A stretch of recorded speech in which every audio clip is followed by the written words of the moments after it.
Hello everyone, I am Muhammad Asif and I am your English trainer. So dear student, once again I have come here with a new structure. So without wasting the time, let's start the class. So I am going to teach you a very interesting structure today. बहुत ही शानदार structure है आज का भी हमारा. Actually हर बार ही शानदार, every day शानदार structure होता है हमारे पास. ओके, तो आज का भी जो हमारा स्ट्रक्चर है वो है सब्जेक्ट, हेड एंड वर्ब की थर्ड फॉर्म. ठीक है, सब्जेक्ट आएगा सबसे पहले, उसके बाद हेड आएगा, उसके बाद वर्ब की थर्ड फॉर्म आ जाएगी, और अगर ऑब्जेक्ट होगा तो वो वर्ब की थर्ड फॉर्म के बाद आ जाएगा. अब इस स्ट्रक्चर का यूज कहाँ पर किया जाता है ये समझने वाली बात है. देखें, to describe an action that happened, एक ऐसे एक्शन को डिस्क्राइब करने के लिए, बताने के लिए जो हो गया था before another action in the past, यानी कि पास्ट में किसी दूसरे काम से पहले ही वो काम हो चुका था.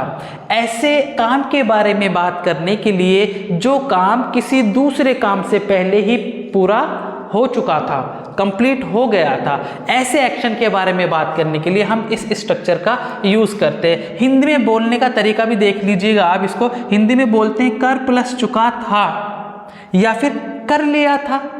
यही से पता चल रहा है कि काम पहले ही हो चुका था. सो प्लस चुका था यानी कि सो चुका था, इससे ही पता चल रहा है, या फिर सो गया था. तो जब कोई इंसान कोई काम ऑलरेडी कर चुका था, कर लिया था, पढ़ा दिया था, आ चुका था, तब जाके हम इस स्ट्रक्चर का यूज करते हैं. कर लिया, कर चुका था, हैड डन. ओके, सो चुका था, हैड स्लेप्ट. चला गया था, हैड गॉन. बता दिया था, had told.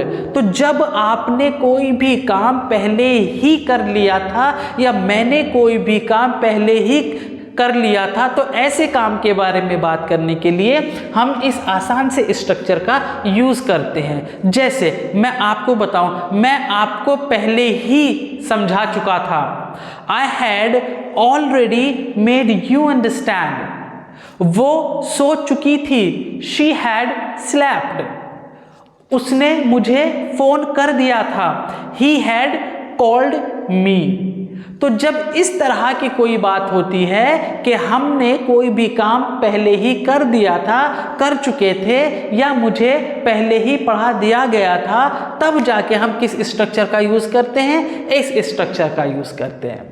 So dear student, मुझे उम्मीद है आपको ये स्ट्रक्चर भी समझ में आया होगा, और आया है समझ में तो प्रैक्टिस कीजिएगा. जितनी ज़्यादा प्रैक्टिस करेंगे उतना अच्छा आप बोलेंगे. Thank you very much.